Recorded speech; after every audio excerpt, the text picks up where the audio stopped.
You know, the AM Joy Show, in my opinion, is picking up. I'm going to do a couple of clips from her Sunday show, and to be honest with you, I got a decision to make, because the first hour of her show, she's not really up against anybody substantial, but the second hour of her show, she's up against the three mainstream media morning talk shows. That would be Meet the Press, the ABC with George Stephanopoulos show, and the Face the Nation show on CBS.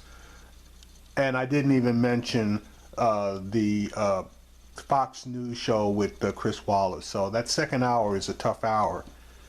And I got to do a little upgrade on my recorder, because I can only record 2 shows at a time, and it looks like I'm going to have to go to upgrade my recorder so that I can record at least 4 to 5 shows at a time. So anyway, this particular clip is from obviously the AM Joy show, where they discuss Trump's falling in the polls and some of the reasons why. Here we go. They asked her a very easy question, and she short-circuited. She used the term short-circuited. She took a little short circuit in the brain, and she's got problems. I mean, if we had real people, this would be a real problem for her. But I think that the people of this country don't want somebody that's going to short-circuit up here. Okay? Not as your president. All right. That particular attack by Trump is an age-old technique. You take what your opponent is using to attack you, reverse it, and basically say the same thing about them. There's not too many people out there that think Hillary Clinton is mentally unhinged, but there are quite a few people out there that believe that Donald Trump is.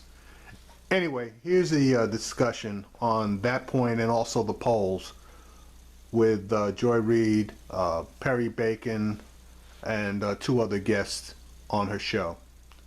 Good morning and welcome to AM Joy. Donald Trump is now questioning Hillary Clinton's mental state after his recent comments had some critics questioning Trump's sanity. And one of the reasons that Trump is stepping up his attacks may be his continuing slide in the polls. A new ABC News Washington Post poll shows Hillary Clinton with an 8-point advantage over Trump. And joining me now, NBC News senior political reporter Perry Bacon Jr., the Washington Post EJ Dionne, and National Republican consultant Caton Dawson. All right, guys, let's jump into the polls. And EJ, as it is your newspaper's poll, let's start off with the 4-way race between Hillary Clinton and Donald Trump. Hillary Clinton now out to a pretty solid lead. She's at 45% to Trump's 37%, Johnson at 8%, and Jill Stein at 4%. What I've noticed about the poll, you guys also had sort of a trajectory of the polls, that Hillary Clinton's sort of floor and Donald Trump's ceiling are actually separated by a bit. Like, she's actually not fallen much below about 45-46%. Yes, you know, it's interesting. Before the conventions, or actually during the conventions, I spoke to a Republican pollster, David Winston, who made the point that the way to look at all these polls is at ranges, and it's almost always, it's been true for a long time, that Hillary Clinton's ceiling is higher than Trump's, and her floor tends to be higher than Trump's. So his view is that, all things being equal, when things aren't going crazy, this is probably like a 5-point, 6-point race, and this shows that it is like that. This poll also showed how much Trump suffered from what he said about the Khan family. Absolutely. Everybody in America was offended, including Republicans. Yeah. You know, often you defend the candidate in your own party, even when he's wrong. It's the old Barney Frank line, your base are the people who are with you when you're wrong. They're not even with him on this, because it was so outrageous, and that's clearly taken a toll. Yeah, I think we just showed that number. 73% overall disapprove, only 12% approve of the way that Donald Trump handled the Khan family. I think among Republicans it wasn't much higher than that. 61, I think, was negative. Exactly. It's negative, as you said, independents, Democrats, and everyone else. Perry, the other big number, I think, is women. In the overall number, Clinton is up 58%, Trump Trump down at 39% with women. But when you break that down, Hillary Clinton is also up about 4 points with white women, white college-educated women, which actually for Democrats is a big deal. Yeah, you're seeing this this gender gap is huge between women and men in the poll. Although in our NBC poll, she's closing the gap among men as well. So you're seeing her making a gain there as well. Other big number, two numbers in that poll were Clinton is getting about 92% of Democrats, meaning the whole Bernie Sanders effect, all the worry about when his supporters join her, they have already joined her, versus Trump is getting about 82% of Republicans, meaning his convention he really did not consolidate. Usually conventions are about getting your base to be behind you. Right. You thought he'd be at 90% Republicans right now, but he still has that same problem of some Republicans being wary of being for him. And I think Can I just underscore that? I think in 1980 we started talking about Reagan Democrats. If this campaign stays on this trajectory, at the end we're going to be talking about Clinton Republicans. And it will be particularly in the electorate, these higher educated women, but women in general, but also among sort of intellectuals and policy types. It's amazing how many are going over to and on the national security front. And Kate, and I want to dig you another set of these numbers that are actually particularly bad for the Republican candidate. And this is on Trump's personal traits. In the ABC News Washington Post poll, 79% of those polled say he doesn't show enough respect for people that he disagrees with. 70% express anxiety about a Trump presidency. 67% think he lacks the personality and the temperament it takes to serve effectively. 64% doubt his understanding of world affairs. 63% just see him unfavorably, period. 62% say he's not honest and trustworthy. 61% say he's just plain unqualified for president. 60% think he's biased against women and minorities. None of that is good, Kate. None of it's good. The interesting part to me when I talk to Republican pollsters is that the race isn't over. I mean, it's EJ just said it's a 6 to 8 point race. In any normal world or normal competition, this would be a 20-25 point spread right now. I mean, it shows the weakness of Hillary Clinton to coalesce the Democrats because Donald Trump has given her every chance in the world to put himself away. All self-inflicted wounds. He's got pretty good campaign staff. He's just not listening to them, I'm told. So the amazing part is the race isn't over, but usually these races are never over until after Labor Day, that September 26th debate. Donald Trump, of course, he's going to have to overperform dramatically then. But I'm shocked, and I talk to Republican pollsters, we're shocked the numbers aren't worse. Well, isn't that, Kate, because of Donald Trump really hanging on to essentially white working class voters who do form about 25-26% of the population, and he's so overwhelmingly ahead with them. Just having their support alone gives you something like 30%. And he's also the Republicans. You have people who are simply partisan and voting for Republican. I don't think it's great news that he's hanging on in the mid-30s, but I do. Well, no, it is great news that he's hanging on because the Democrats could not have picked a worse candidate to run against Donald Trump. So that's why the numbers are as close as they are, and that's why they're going to probably get a lot closer. And that first debate is going to make or break somebody. If Trump does well in that first debate, his numbers are going to shoot through the roof. And if Hillary Clinton kicks his butt in that first debate, basically the race will probably be over because she will probably make some excuse not to do the last two, just like Trump, if he wins that first debate, he'll make an excuse not to do the last two. So basically, people, that first debate is more than likely going to be the only debate. I want to give another potential reason for for him hanging on, and that's the worldview of Republicans. The way they see, the way that at least his base sees the world is quite different from the way the rest of the country sees the world. Let's play a little bit of a Trump voter. This was a voter on Friday in Green Bay, Wisconsin, and they were talking about their view of what's going to happen in November, or at least what they hope happens. Take a listen to this. Joy needs to slap her producer because they're going to put they're not going to put up a clip that she's expecting. They're going to put up a different clip. Trump voter. Oh, it's actually Trump. I'm sorry. Trump talking about voter ID. Sorry. Otherwise, our big movement was not as big as we thought. That's not good. That's why November 8th, you've got to get everybody you know And you know, all this voter ID, nowadays a lot of places aren't going to have voter ID. Now, what does that mean? What does that mean? You just keep walking in and voting? So you have to be very careful, very vigilant. You have to be careful. That's definitely a Trump voter because Donald Trump is going to vote for himself. But that's Donald Trump, obviously. And now let's play Paul Manafort, who's running his campaign sort of along the same theme. This is a Fox News Friday interview with Paul Manafort. Take a listen. Frankly, we think that the situation in the country, just like with the Democratic National Committee's primaries, is in a situation where if you rely on the Justice Department to ensure the security of the elections, we have to be worried. I mean, isn't it, Caton, partly because Trump voters are essentially ingesting a worldview that is so dark and sort of Kafkaesque that they actually believe that if Trump doesn't win, it's because the Justice Department is not protecting the election, because there's rampant voter fraud, that it'll be a theft. Like, they actually just don't see the world the way the rest of the country does. You know, I think what I'm seeing is what my 8-year-old nephew said was that people are making a lot of excuses. I mean, already they're setting the bar for voter fraud and all these things in the middle of a hot summer. I think what Trump's got to do is organize and try to catch up with what Hillary Clinton's doing. So, you know, maybe they're changing the message. That'd be really, really smart to change the message away from the one he's had for the week. And if it takes talking about voter ID to change the message, I'm all for that. But right now, they've got to reset, reboot, and change pretty quickly, because it used to, in Trump and the Republican world politics, the press was sort of our enemy. And Trump was able to move his numbers by attacking the press. Not working anymore.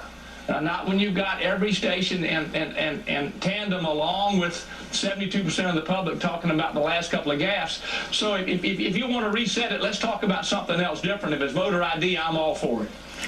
All right, and the reason that now they're starting to talk about voter ID, the Republicans, is because these bullshit voter restriction laws have been, if not completely struck down, they have been rolled back by the various Court of Appeals, and those include the voter ID laws in Texas, North Carolina, Kansas, North Dakota, and I believe there was one other, but it's escaping me at the moment. But now, because those laws have been struck down, Trump is taking the opportunity, as fed to him by his handlers, and now don't get it twisted. He now has handlers that have put the fear of God in him as far as towing more of the Republican line. So now, voter ID laws being struck down, all of a sudden there's going to be rampant voter fraud and the election could be stolen from him. That's bullshit. That's bullshit. There have been billions, and I do mean billions, of votes cast. And the most numbers of voter ID frauds that have been documented, and you know, especially in the Republican states, that they would go crazy in the documentation. They've documented 200 people in a total of 31 cases, and guess what? They're so hot to bother about these things, they cannot cite one actual prosecution for voter fraud. So, you know, that's just a little bit more information for you to digest. But I mean, EJ, is you know, fear of voter ID, of me pretending to be Perry Bacon Jr. at the polling place, is that the driving dream that gets Trump beyond just his core base? No. No, maybe. I think it changes the conversation. Yeah. EJ. Right. I mean, I guess good for Caton. He's saying things are so bad for Trump that anything is better. He wants to destroy than the circuit. It's true. I think that there has been this fear among conservative Republicans that there is, in-person voter fraud, which the evidence for is zero.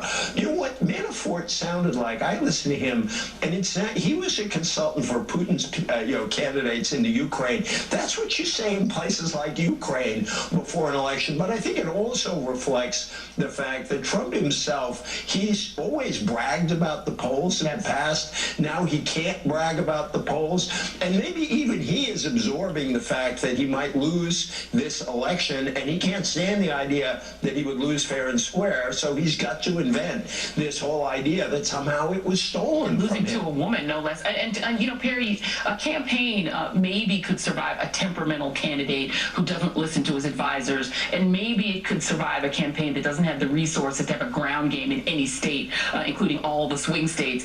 Can a campaign survive both of those two things at the same time? I really don't, which gets to the point, which is that in all these battleground states, the national polls matter to some extent. The battleground states really matter. And the battleground states are closer in some ways. They're tied in some places. But you have to imagine Hillary Clinton having more staff in Ohio than Trump does, period. And not fighting with the governor of the state. Fighting with the governor of the state. It's probably going to make a difference. You take ground game, these 2 to 3 points, you have to assume Hillary's probably ahead in every battleground state right now, and maybe in Georgia too. And that's really a big deal as well, is that even these the national poll trend is one thing. The state by states, I suspect, are even worse if you can accumulate them for Trump, and that's where he's got to go from here. I do think the big thing for him this week is Trump at first said, I'm not endorsing Paul Ryan and John McCain, and by Friday said, well, never mind, I am endorsing Paul Ryan. It tells me that he now knows he's in trouble, and it's starting to behave a little bit more like a regular candidate. Because he needs Paul Ryan more than Paul Ryan needs him. He needs Republicans more. He needs the Republican base really badly right now. I was really struck that Reince Priebus in the RNC, Trump could say anything about Muslims, about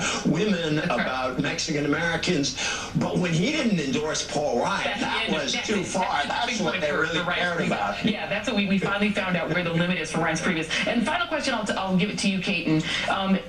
If you have 7 in 10 voters essentially saying that the candidate, 6 in 10 saying he's unfit, 7 in 10 saying things that are a lot more specific, saying that he is biased against women, biased against minorities, that the idea of him being president gives them anxiety, that his personality and temperament are simply unsuitable for president. How do you change that perception if it's baked in and you have 2 weeks of Olympics where the public has 2 more weeks to not change their mind because they're not primarily thinking about you or their politics? I think your 2 week is correct about their ability to soak in, but it's also August and not September. So I'm not that concerned about how upside down the numbers are. I've seen Trump's ability. Man, I thought the opening speech would have ended his campaign in the first place.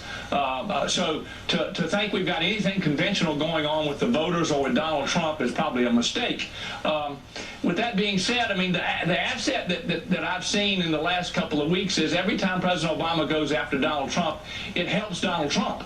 It helps him in his base. It helps him in his numbers. So, the best thing is the president to move on out the way and let Hillary do the talking, and we'll see what happens. But that debate is what I'm going to key on right now and see what kind of prep Trump's doing, because he's going to have to change the numbers, and that's going to be the place to do it. And I'm not sure that his oratorical skills are going to be up to Secretary Clinton's, but we certainly hope so. If our debates, if he allows debates to happen. And if he does prep for them. You know what? If Reverend Jesse Jackson hadn't taken it already, Caton, I would give you the moniker Keep Hope Alive, because that is what you have done this morning on the AM Joy Show. Thank you very much, Perry Bacon Jr., E.J. Dionne, and Caton Dawson. They'll all be back later in the show because we... All right, so as far as Trump's concerned, as the Olympics are going to cover the next couple of weeks, his poll numbers are, well, all of the poll numbers are probably going to be pretty much locked in, because people are going to be on vacation. They're going to be concentrating on the Olympics, etc. Even making like crazy comments more than likely will not generate a lot of airtime, especially on MSNBC and NBC. Fox is still going to be going full bore. So if the Democrats do something crazy, you'll probably get a lot of coverage on that, but you're not going to get any heavy-duty coverage if the Republicans do something stupid on Fox. So,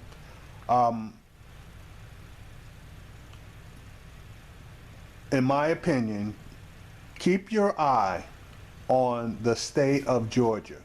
Okay, nobody else is probably going to want to lock in. The state of Georgia, that Democrats never win. They never win. The last guy that won the state of Georgia, I believe, was Bill Clinton. That tells you can win the state of Georgia, okay, and that's in the Eastern time zone. You basically can consider that she won the election.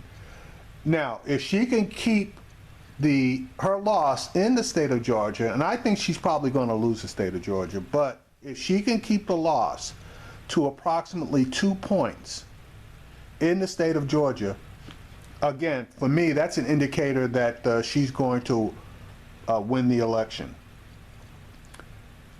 Now, one of the things that the Democrats are looking at is red states that they can turn purple or blue. Georgia's one of them, and surprisingly, Arizona's another. Utah is a wild card because those people up in Utah, they basically, a lot of them anyway, hate Donald Trump because of his attack on Mitt Romney. So Utah might turn all on its own, even without Democrats really trying to push. But if you'll notice, they've taken Colorado off of out of the swing state column and basically turned it leaning blue. And they've stopped burning dollars in the state of Virginia, and they basically have that leaning blue. Donald Trump's going to have a hell of a way to go if they can turn Georgia and they can turn Arizona. And I don't really think they're going to turn Arizona. But if they can turn Georgia, it's over. It's over.